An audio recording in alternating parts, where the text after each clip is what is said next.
환영합니다, 청취자님. 오늘의 심층 분석 시간에 함께 해주셔서 정말 기쁩니다. 평소처럼 그 쏟아지는 정보의 홍수 속에서 허우적대는 대신에 저희가 꼼꼼하게 준비한 든든한 구명조끼를 입고 핵심만 쏙쏙 건져 올릴 준비 되셨나요? 네, 청취자 여러분 반갑습니다. 오늘 날짜가 2026년 2월 19일인데요. 저희가 바로 내일이죠. 2026년 2월 20일에 세상에 공개돼 아주 따끈따끈하고 치열한 문서 하나를 입수했습니다. 네, 맞습니다. 바로 화성 동탄2A16 블록 아테라 파밀리의 무순위 입주자 모집 공고문입니다.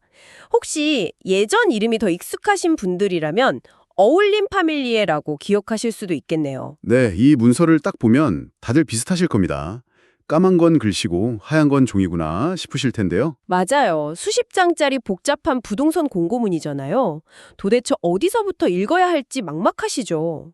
저희의 미션은 아주 간단하고 명확합니다.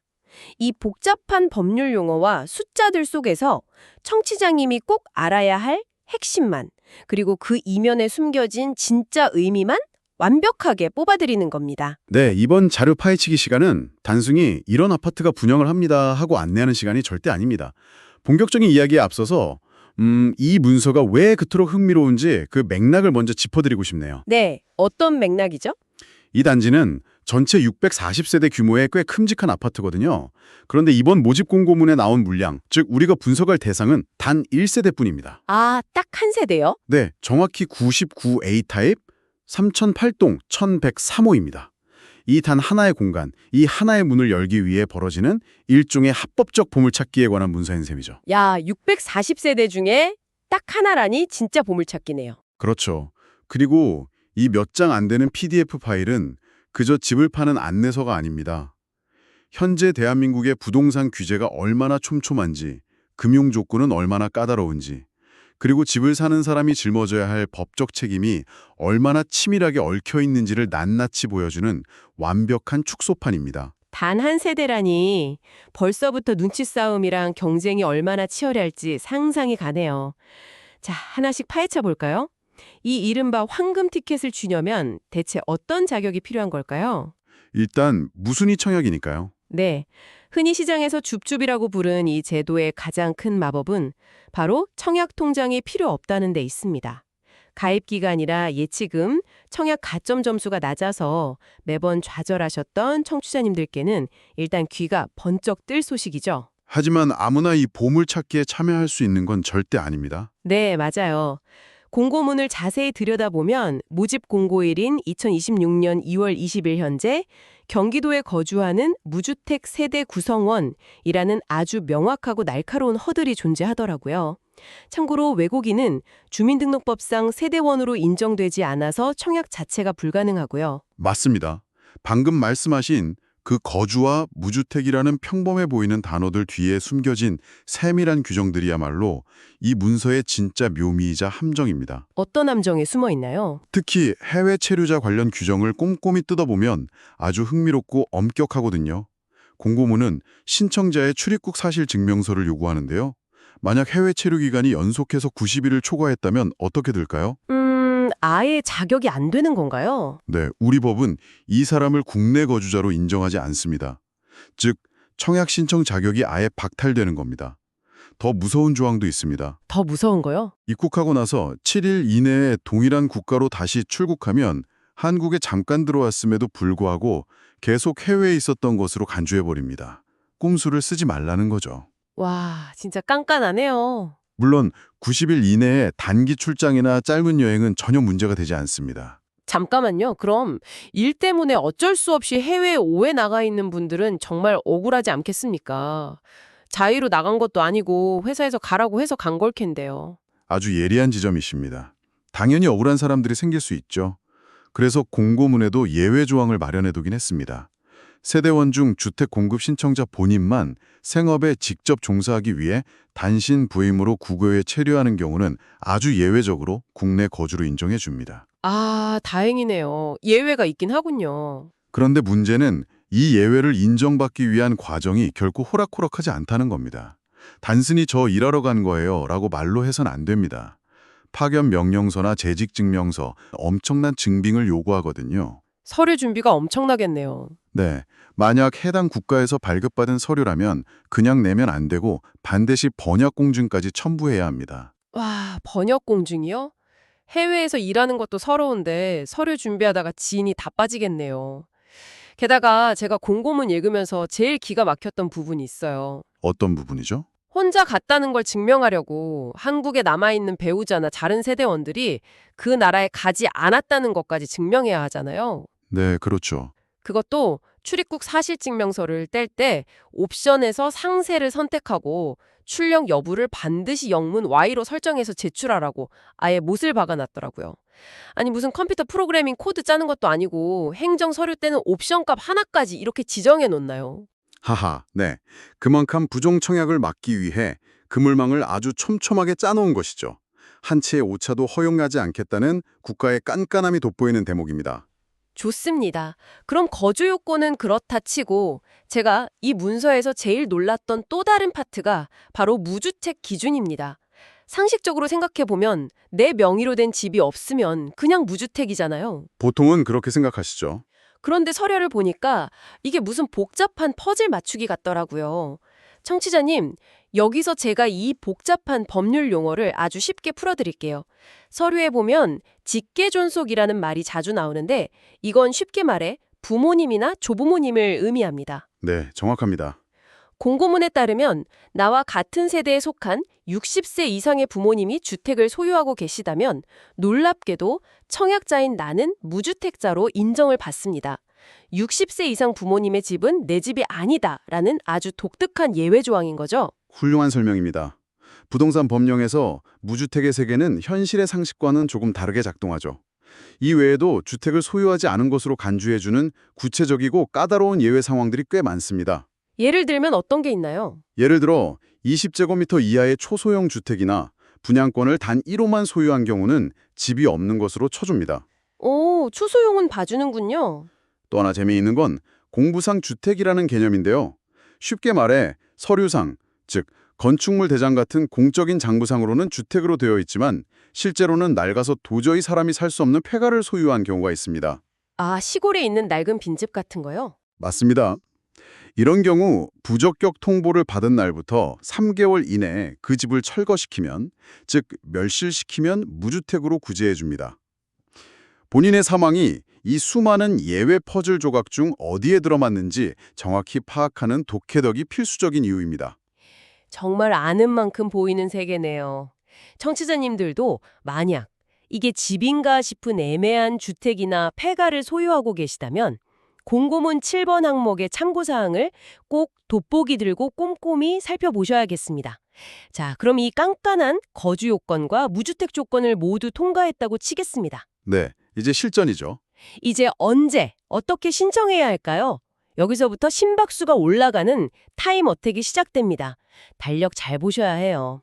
2월 25일 수요일 딱 단 하루만 접수를 받습니다. 단 하루죠. 그리고 일주일도 안 지난 3월 3일 화요일에 당첨자 발표를 하고요.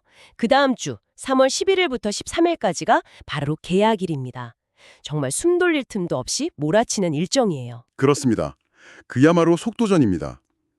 그리고 이 모든 빠듯한 과정에서 청취자님이 반드시 절대적으로 기억하셔야 할 디지털 문지기가 하나 있습니다. 아, 디지털 문지기요? 바로 한국부동산원의 청약홈이라는 시스템입니다. 여기서 진짜 흥미로워지는 부분이 등장합니다. 청취자님, 이 6억 원이 훌쩍 넘는 어마어마한 계약의 시작이 삐까뻔쩍한 오프라인 모델하우스나 친절한 직원이 있는 은행 창구가 아니라는 겁니다. 네, 오프라인은 전혀 상관이 없죠. 오직 청약홈이라는 PC 웹사이트나 스마트폰 모바일 앱을 통해서만 신청할 수 있습니다.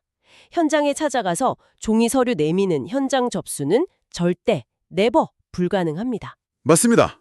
철저한 디지털 기반이죠. 그리고 이 디지털문은 아무 때나 넉넉하게 열려있지 않습니다. 접수일인 2월 25일 정확히 오전 9시에 열려서 오후 5시 30분, 즉 17시 30분에 칼같이 닫힙니다. 진짜 칼 같네요. 17시 30분이 단 1초라도 넘어가면 설령 웹사이트 안에서 청약 정보를 입력하고 진행 중이었더라도 시스템 접속이 강제로 끊기고 신청이 불가능해집니다. 와, 작성 중이어도 그냥 날아가는 거군요. 네. 게다가 신청 당일 17시 30분이 지나면 어떠한 경우라도 취소나 수정이 불가능합니다. 아주 냉혹하고 기계적인 시스템이죠. 그렇기 때문에 공동인증서, 금융인증서 혹은 네이버나 토스 같은 민간 인증서를 미리 휴대폰이나 PC에 완벽하게 세팅해두는 것은 선택이 아닌 필수입니다. 17시 30분, 알람을 최소 3개는 간격을 두고 맞춰둬야겠네요. 그런데 만약에 제가 신청을 잘 마쳤어요. 당첨 결과는 어떻게 알 수 있나요? 설마 1013호 당첨 축하한다고 친절하게 전화로 알려주나요? 절대 그런 친절은 기대하시면 안 됩니다. 공고문은 차고 안내 가능성을 이유로 유선이나 서면 통지를 일절하지 않는다고 명확히 명시하고 있습니다. 그럼 문자로 오나요? 물론 시스템상 문자가 발송되긴 합니다만 여기서 정말 주의하셔야 할 점이 있습니다. 요즘 이런 청약을 노린 스미싱 범죄, 즉 문자 사기가 극성을 부리다 보니 진짜 한국부동산원에서 보내는 공식 문자에는 절대 링크가 포함되어 있지 않습니다. 아, 인터넷 주소 링크가 없다는 거군요. 네, 만약 당첨을 축하한다며 확인하려면 이 링크를 누르라는 문자를 받으셨다면 100% 사기입니다. 결국 내가 당첨되었는지의 정확한 확인은 청약자 본인이 직접 청약홈에 로그인해서 두 눈으로 확인해야만 합니다. 본인이 직접 챙겨야 하네요. 심지어 콜센터 상담 직원과 통화한 내용조차 법적 효력이 없다고 공고문에 대못을 박아두었죠. 모든 것을 스스로 확인하고 그 결과에 책임져야 하는 완벽한 개인 책임의 시다를 이 문서가 대변하고 있는 겁니다. 와, 누구도 믿지 말고 오직 내 손으로 직접 확인해라. 청취자님 혹시라도 링크 포함된 당첨 문자 오면 클릭 절대 안 됩니다. 바로 삭제하셔야 해요. 자, 그럼 아주 운 좋게 이 수많은 경쟁을 뚫고 1103호 당첨의 기쁨을 누렸다고 칩시다. 이제 가장 현실적이고 뼈아픈 문제, 바로 돈 이야기를 해봐야겠죠. 가장 중요한 부분이죠. 3708동 1103호. 이 집의 가격은 도대체 얼마일까요? 아파트 기본 공급 금액, 즉 순수 분양가는 약 6억 4,300만 원입니다. 오, 동탄에 이 정도 크기면 생각보다 괜찮은데? 하실 수 있지만 이게 끝이 아닙니다. 네, 끝이 아니죠. 청취자님, 이 아파트는 지금 짓고 있는 게 아니에요. 이미 2025년 8월부터 입주를 시작해서 사람들이 살고 있는 다 지어진 아파트입니다. 그게 무슨 뜻인지 눈치채셨나요? 이미 공사가 완벽하게 끝났기 때문에 기존의 최초 계약자가 세팅해 놓은 유상 옵션들을 이번 청약 당첨자, 즉 전문용어로 수분양자가 된 청취자님이 무조건 떠나야 한다는 의미입니다. 맞습니다. 선택의 자유가 1도 없습니다. 공고문에 아주 단호하게 적혀 있어요. 본 주택은 이미 준공된 상태이므로 현 상태 그대로 계약하여야 하며 마이너스 옵션이나 변경 취소 불가. 빼도 박도 못하는 거죠. 자, 그럼 이 1103호에 도대체 무슨 옵션들이 들어가 있는지 비용을 더해볼까요? 발코니 확장비 약 646만 원, 시스템 에어컨 5대 설치비 737만 원, 비스포크 3종 냉장고 555만 원, 거기에 냉장고장 126만 원, 거실과 주방 바닥 타일 122만 원, 침실 붙박이장 120만 원. 꽤 많네요. 이렇게 꼼꼼하게 채워진 옵션들을 모두 더하면 총 분양 대금은 정확히 6억 6,646만 4천 원이 됩니다. 약 6억 6,600만 원짜리 묵직한 영수증이 당첨과 동시에 청취자님 앞으로 날아오는 거죠. 이걸 더 큰 맥락과 연결해 보면 방금 말씀하신 그 6억 6천만 원이라는 숫자가 주는 단기 자금 조달의 압박은 정말 상상을 초월합니다. 앞서 우리가 짚었던 일정을 다시 한번 떠올려 보십시오. 3월 11일에서 13일 사이 계약이었죠. 네, 그때 계약을 체결할 때 총 금액의 10%인 약 6,664만 원을 계약금으로 그 자리에서 즉시 납부해야 합니다. 그리고 남은 잔금 90%, 즉 약 6억 원에 달하는 엄청난 거액을 불과 한 달 반 뒤인 4월 30일까지 완납해야 합니다. 한 달 반 만에요? 만약 이 잔금 약정일이 지나면 어떻게 될까요? 무시무시한 연체료가 일을 할 계산되어 부과되기 시작합니다. 세상에 6억 원을 한 달 반 만에요. 평범한 직장인이 무슨 수로 그 돈을 한 번에 구합니까? 당연히 은행 가서 주택담보대출을 좀 받아야 할 텐데요. 아파트 분양할 때 보통 집단대출 같은 거 연결해주지 않나요? 바로 그 지점이 이 공고문에서 가장 무서운 함정 중 하나입니다. 공고문에 아주 작지만 치명적인 문구가 숨어 있습니다. 사업 주체는 대출기관 알선을 하지 않으므로. 아예 안 해준다는 건가요? 쉽게 말해 시공사나 시행사에서 당신의 대출을 위해 은행을 연결해 주거나 도와주지 않는다는 뜻입니다. 청약에 뛰어들기 전에 반드시 본인의 신용도나 기존 대출 상황을 바탕으로 대출 실행 가능 여부와 함도를 직접 발로 뛰며 면밀히 알아봐야 합니다. 직접 다 알아봐야 하는군요. 와, 말 그대로 정부의 주택담보대출 규제가 갑자기 심해지거나 금융시장 변화로 대출이 막히더라도 사업 주체는 아무 책임이 없습니다. 분양 대금은 100% 계약자 본인의 능력과 책임하에 기일 내에 알아서 조달해야만 합니다. 와, 말 그대로 은행 입구까지 데려다 주지도 않을 테니 알아서 6억 구해와라. 못 구하면 계약금 6천만 원 날라간다 이거네요. 청취자님 듣기만 해도 등골이 서늘해지지 않으시나요? 게다가 잔금 납부와 관계없이 잔금 약정을 다음 날부터는 내가 들어가 살든 안 살든 아파트 관리비까지 부담해야 한다고요. 정말 숨만 쉬어도 돈이 나가는 구조입니다. 자금에 관한 압박은 거기서 끝이 아닙니다. 하나 더 있습니다.